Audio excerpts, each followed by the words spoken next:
은밀한 가운데 기도하십시오.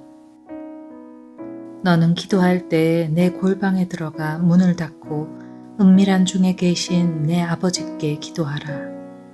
은밀한 중에 보시는 내 아버지께서 갚으시리라. 마태복음 6장 6절 말씀. 예수님께서는 은밀한 중에 계신 내 아버지를 꿈꾸라고 하지 않으시고 은밀한 중에 계신 내 아버지께 기도하라고 하셨습니다. 기도는 의지의 노력입니다. 은밀한 곳에 들어가 문을 닫은 후 가장 하기 어려운 것이 기도입니다. 기도할 때 우리는 우리의 생각들을 정상적으로 활동하도록 할 수 없습니다.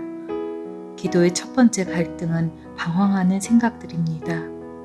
혼자 기도할 때 가장 큰 싸움은 정신적으로 방황하는 생각들을 극복하는 것입니다. 우리는 우리의 마음을 훈련해 의지를 가지고 기도에 집중할 수 있어야 합니다. 우리는 기도를 위해 특별한 장소를 선택해야 합니다. 우리가 그곳에 가서도 우리의 마음은 날파리 같은 생각들로 가득 차게 됩니다. 이것도 해야 하고 저것도 해야 하는데. 내 문을 닫고 은밀한 조용한 시간이란 모든 감정의 문을 의도적으로 닫고 하나님을 기억하는 것을 의미합니다. 하나님은 은밀한 가운데 계시며 은밀한 곳에서 우리를 보십니다. 주님은 다른 사람이 우리를 보듯이 또는 우리가 자신을 보듯이 보는 분이 아닙니다. 우리가 참으로 은밀한 가운데 살아갈 때 하나님을 의심하는 것은 불가능하게 되며 우리는 무엇보다 하나님을 더욱 확신하게 됩니다. 예수님께서는 하늘 아버지는 은밀한 곳에만 계시고 다른 곳에 계시지 않는다고 말씀하셨습니다. 은밀한 곳으로 들어가십시오. 그러면 모든 환경의 중심에 언제나 하나님이 계심을 발견하게 될 것입니다. 모든 상황을 가져가 하나님과 대면하는 습관을 기르십시오.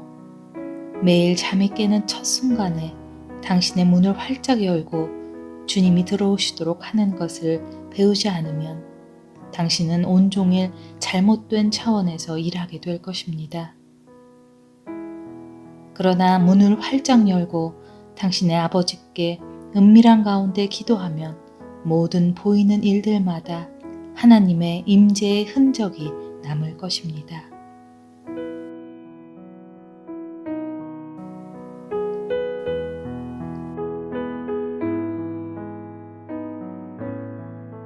영적 지침. 너희 중에 누가 아들이 떡을 달라 하는데 돌을 주며. 마태복음 7장 9절 말씀. 위 말씀에서 주님께서 사용하시는 기도의 예화는 선한 것을 구하는 선한 자녀에 대한 것입니다. 우리는 기도에 대해 말할 때 마치 하나님은 우리와 하나님과의 관계에 상관없이 우리의 기도를 들으시는 것처럼 말합니다. 결코 당신이 구하는 것을 하나님께서 주시지 않는 것이 주의 뜻이라고 말하지 마십시오. 기도가 응답되지 않았다고 그냥 자리에 앉아있지 말고 응답되지 않은 이유를 여러 영적 지침을 펼쳐서 찾아보십시오. 당신의 아내 혹은 남편과의 관계, 자녀와의 관계, 동료들과의 관계는 어떠합니까? 당신은 그러한 관계 속에서 하나님의 좋은 자녀입니까? 오 주님, 저는 짜증을 냈고 신경질을 부렸습니다. 그러나 영적 축복을 원합니다. 그러나 당신은 그 축복을 받을 수 없습니다. 당신이 하나님의 좋은 자녀의 자세를 가질 때까지는 그 축복 없이 지내야 합니다. 우리는 하나님께 따지면서 자기 마음대로 행하는 것을 헌신으로 오해합니다.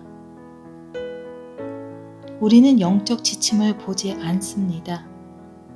다른 사람에게 빚진 돈을 갚지 않으면서 그것을 갚기 위해 구하기보다 내가 원하는 뭔가를 더 얻기 위해 하나님께 돈을 달라고 구하지는 않습니까?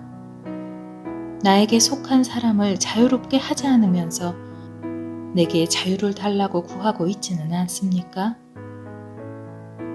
남의 과실을 용서하지 않고 냉정하게 대하지 않았습니까? 친척들과 친구들 사이에서 하나님의 자녀로서 살았습니까? 우리는 오직 거듭남으로 하나님의 자녀가 됩니다. 그러나 오직 빛 가운데 행할 때 하나님의 좋은 자녀가 됩니다. 우리 대부분은 기도를 종교적 상투어로 바꿔버렸습니다. 그래서 기도가 감정의 문제가 됐고 하나님과의 신비한 체험이 됐습니다. 우리는 모두 영적 안개를 만드는 데 전문가들입니다.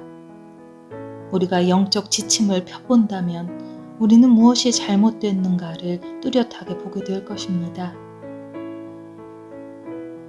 친구와의 관계, 갚지 않은 빚, 혈기를 부린 것 등 우리가 하나님의 자녀로서 살지 않는 한 기도는 아무 소용이 없습니다.